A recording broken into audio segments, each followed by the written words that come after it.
الحمدللہ رب العالمین الصلاۃ والسلام علی رسولہ الکریم وعلی آلہ وصحبہ اجمعین الی یوم الدین، اما بعد۔ محترم بزرگ اور نوجوان ساتھیوں، اسلام میں توحید کے بعد سب سے اہم عبادت نماز ہے۔ نماز کو قائم کیے بغیر اور نماز کو وقت کی پابندی کے ساتھ ادا کیے بغیر کوئی اور عبادت قبول ہونے کا اندیشہ نہیں ہے۔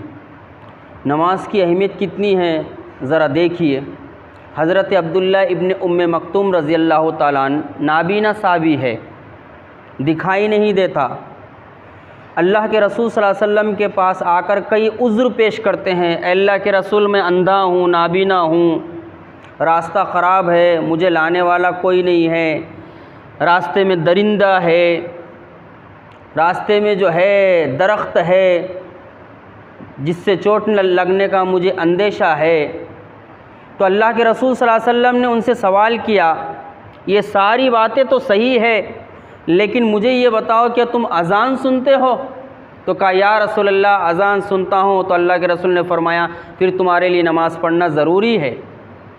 نابینا صحابی کو اللہ کے رسول صلی اللہ علیہ وسلم جو اپنے عذر پیش کر رہے ہیں، اس کے باوجود اللہ کے رسول صلی اللہ علیہ وسلم فرما رہے ہیں کہ اذان سنتے ہو تو نماز کو پڑھنا، نماز کو قائم کرنا ضروری ہے۔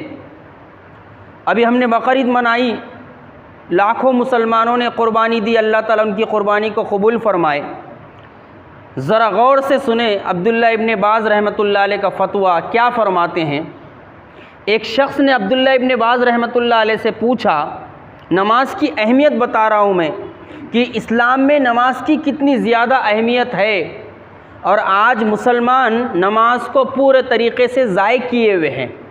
حالانکہ نماز کو قائم کرنا دین کو قائم کرنا ہے، نماز کو قائم کرنا یہ مومنوں کی پہچان ہے، نماز کو قائم کرنا یہ اہل ایمان کا شیوا ہے، اللہ کو ایک ماننے کا عملی طریقہ ہے۔ جو اللہ کو مانتا ہے وہ اپنے عمل سے ثبوت دے، اور اپنے عمل سے وہ ثبوت کس طرح دے سکتا ہے؟ وہ اللہ کی عبادت و بندگی کے لیے نماز قائم کرے۔ اب دیکھیے عبداللہ ابن باز رحمۃ اللہ علیہ کو پوچھا جا رہا ہے، سائل سوال کر رہا ہے، اے شیخ، ایک شخص ہے جو قربانی کر رہا ہے لیکن وہ سال بھر نماز سے دور رہتا ہے، اس کو نماز کی کوئی پرواہ نہیں ہوتی، وہ نماز ادا نہیں کرتا، اور قربانی سال میں ایک بار ہوتی ہے، کیا اس کی قربانی قبول ہو جائے گی؟ عبداللہ ابن باز رحمۃ اللہ علیہ مفتی اعظم سعودی عرب فرماتے ہیں، ایسے شخص کی قربانی اس کے منہ پہ مار دی جاتی ہے۔ اللہ رب العالمین بغیر نماز پڑھے کہ کوئی عبادت اور بندگی قبول نہیں کرتا۔ سال بھر نماز سے دور ہے، اذان ہو رہی ہے لیکن اپنے کاروبار میں لگا ہوا ہے، اذان ہو رہی ہے، اپنی موج مستی میں لگا ہوا ہے، اذان ہو رہی ہے، کھانے پینے میں لگا ہوا ہے، اذان ہو رہی ہے، اپنے گپ شپ میں لگا ہوا ہے۔ حالانکہ ام المومنین حضرت عائشہ صدیقہ رضی اللہ تعالی عنہا فرماتی ہیں، اللہ کے رسول صلی اللہ علیہ وسلم گھر میں ہوتے، ہنستے بولتے، ہمارے کام میں ہاتھ بٹاتے، لیکن جیسے ہی اذان سنتے ہوا کی مانند آپ اللہ کے گھر کی طرف نکل جاتے۔ اللہ کے رسول صلی اللہ علیہ وسلم نے اپنے عمل سے بھی یہ بات بتائی اور سمجھائی ہے کہ اسلام میں نماز کتنی اہمیت کی حامل ہے۔ عبداللہ ابن باز رحمۃ اللہ علیہ فرماتے ہیں، جو نماز سے کورا ہے، جس کو سال بھر نماز یاد نہ ہو اور وہ سال میں ایک بار قربانی کرے تو اللہ تعالیٰ ایسے شخص کی قربانی اس کے منہ پہ مار دیتا۔ اور انہوں نے دلیل کیا دیے؟ انہوں نے دلیل یہ دیے کہ دیکھو اللہ رب العالمین نے اپنی آخری کتاب میں یہ بات ارشاد فرمائی، فَصَلِّ لِرَبِّكَ وَانْحَرْ۔ سورہ کوثر میں اللہ رب العالمین نے ارشاد فرمایا، اے محمد صلی اللہ علیہ وسلم اپنے رب کے لیے نماز قائم کرو اور اپنے رب کے لیے قربانی کرو۔ عبداللہ ابن باز رحمۃ اللہ علیہ فرماتے ہیں، یا اللہ رب العالمین نے اس آیت میں قربانی سے پہلے نماز قائم کرنے کا حکم دیا اللہ کے رسول صلی اللہ علیہ وسلم کو۔ پھر دوسری دلیل دیتے ہیں، دوسری آیت دیتے ہیں، دوسری آیت پڑھتے ہیں اور کہتے ہیں قُلْ إِنَّ صَلَاتِي وَنُسُكِي۔ اس آیت میں بھی اللہ رب العالمین نے یہ بات ارشاد فرمائی، میری نماز اور میری قربانی، وہ کہتے ہیں دیکھو ان دونوں آیتوں میں اللہ رب العالمین نے قربانی سے پہلے نماز کا ذکر کیا ہے۔ اب جو شخص نماز سے سال بھر کورا ہو، نماز سے سال بھر دور ہو، ایسے شخص کی قربانی اللہ تعالیٰ قبول نہیں کرتا۔ یہ نماز کی اہمیت میں بتا رہا ہوں آپ کو، مجھے اور آپ کو نماز کی اہمیت کا علم ہو جائے اچھے طریقے سے۔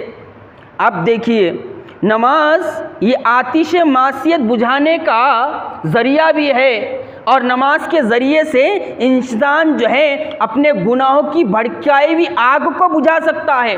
ہم میں سے کوئی ہے جس سے گناہ نہیں ہوتا؟ ہم میں سے کوئی بھی ایسا نہیں ہے جس سے گناہ نہیں ہوتا۔ جو یہ کہتا ہے کہ مجھ سے گناہ نہیں ہوتا، وہ یا تو معصوم عن الخطا ہونے کا دعویٰ کر رہا ہے یا فرشتہ ہونے کا دعویٰ کر رہا ہے۔ ہم میں سے ہر ایک سے کچھ نہ کچھ گناہ ہو جاتے ہیں، اور یہ گناہ مٹتے کیسے ہیں؟ یہ گناہ مٹتے ہیں اللہ کے لیے نماز قائم کرنے کی وجہ سے۔ اب یہ حدیث کیا بتا رہی ہے ذرا غور سے سنیں ہم۔ حضرت انس بن مالک رضی اللہ تعالیٰ عنہ کہتے ہیں رسول صلی اللہ علیہ وسلم نے فرمایا ہر نماز کے وقت اللہ تعالیٰ کا ایک فرشتہ منادی کرتا ہے۔ ہر نماز کے وقت اللہ تعالیٰ کا ایک فرشتہ منادی کرتا ہے، صدا لگاتا ہے، آواز لگاتا ہے۔ ہم کو فرشتوں کی صدا کی ضرورت نہیں ہے، دنیا کی کسی بھی صدا پہ ہم دوڑ کر جاتے ہیں، لیکن اللہ تعالیٰ اپنے فرشتوں کے ذریعے سے صدا لگا رہا ہے، اس صدا کی طرف ہم دوڑ کر نہیں آتے، دوڑ کر نہیں آتے۔ دیکھیے ذرا، ہر نماز کے وقت اللہ تعالیٰ کا ایک فرشتہ منادی کرتا ہے، کہتا ہے اے آدم کے بیٹو، گناہ کی جو آگ تم نے بھڑکائی ہے اسے بجھانے کے لیے اٹھو۔ ہر نماز کے وقت ایک فرشتہ صدا لگاتا ہے، جو گناہ کی تم نے آگ بھڑکائی ہے۔ ہم سے گناہ زبان سے بھی ہو جاتے ہیں، ہاتھ سے بھی ہو جاتے ہیں، پیروں سے بھی ہو جاتے ہیں، اور ہم سے گناہ کا صدور ہوتے رہتا ہے۔ ہر نماز کے وقت ایک فرشتہ صدا لگاتا ہے اللہ کے حکم سے، اے گنہگارے اٹھو، اللہ رب العالمین کی جو تم نے نافرمانی کی ہے اس نافرمانی کو بجھانے کا وقت آ گیا۔ فجر کے وقت صدا لگاتا ہے، ظہر کے وقت، عصر کے وقت، مغرب کے وقت، عشاء کے وقت، پھر فجر کے وقت صدا لگاتا ہے۔ ان نمازوں کے درمیان ہم سے جو گناہ ہو جاتے ہیں یہ صدا لگاتا ہے فرشتہ، اور یہ اللہ کے حکم سے ہم کو پتہ چل رہا ہے کہ نماز کس طرح جو ہے ہماری بھڑکائی ہوئی معصیت کی گناہوں کو بجھانے کا ذریعہ ہے۔ دیکھیے تشریح کیا کرتے ہیں، مطلب یہ ہے کہ دو نمازوں کے درمیانی وقفے میں چھوٹی بڑی بہت سی غلطیاں ہو جاتی ہیں، اور یہی غلطیاں اس دوسری دنیا میں آگ کی شکل اختیار کرے گی جسے آخرت کہتے ہیں۔ دوسری دنیا یعنی آخرت میں یہی غلطیاں، یہی گناہ آگ کی شکل اختیار کریں گی، جس کے بجھانے کی شکل فرشتہ یہ بتاتا ہے اپنی بھڑکائی ہوئی آگ بجھانے کے لیے مسجد میں آؤ، اللہ کے گھروں میں آؤ، اللہ کے گھروں میں آ کر اللہ کی عبادت و بندگی کے لیے نماز قائم کرو۔ اپنے دکانوں میں نہ بیٹھے رہو، اپنے مکانوں میں نہ بیٹھے رہو، اپنے جمگھٹے میں نہ بیٹھے رہو، اذان ہونے کے باوجود بھی ہوٹلوں میں برا جمان نہ رہو، کونے کانٹوں میں نہ بیٹھو، چبوتروں پر نہ بیٹھو، اپنے وقت ضائع نہ کرو۔ جب مؤذن صدا لگائے حی علی الصلاۃ حی علی الفلاح، آؤ نماز کی طرف، آؤ کامیابی کی طرف، تو اہل ایمان کے لیے ضروری ہے کہ وہ سارے کام چھوڑ کر اللہ کے گھر کی طرف آئے۔ کیوں؟ اس لیے کہ اللہ کی یاد کے لیے نماز قائم کیا جائے۔ یہ ہے دیکھیے نماز کی اہمیت۔ اپنی بھڑکائی ہوئی آگ بجھانے کے لیے مسجد میں آؤ، نماز پڑھو، خدا سے معافی مانگو، نماز و توبہ ہی سے ہی آگ بجھتی ہے۔ صحیح بخاری کی حدیث کے الفاظ یہ ہیں یمحو بہن الخطایا۔ دیکھیے آخری بات بتا رہا ہوں، اللہ کے رسول صلی اللہ علیہ وسلم نے بخاری شریف میں کیا ارشاد فرمایا، یمحو بہن الخطایا، پانچ وقت کی نمازوں کے ذریعے سے اللہ تعالیٰ خطاؤں کو، گناہوں کو مٹاتا ہے۔ جب بندہ 5 وقت کی نماز قائم کرتا ہے اور 5 وقت کی نماز کے درمیان جو گناہ ہوتے ہیں، ان نمازوں کے ذریعے سے اللہ تعالیٰ اپنے بندوں کے گناہوں کو معاف کرتا رہتا ہے۔ نماز اگر حقیقی نماز ہو تو انسان کی زندگی کو برائیوں سے پاک کرتی ہے، اور اللہ نے یہ بات ارشاد فرمائی ان الصلاۃ تنہی عن الفحشاء والمنکر، بے شک نماز انسان کو تنہائی میں فحش اور منکر سے بچاتی ہے۔ اس لیے مجھے اور آپ کو چاہیے کہ ہم نمازوں کو وقت کی پابندی کے ساتھ قائم کریں۔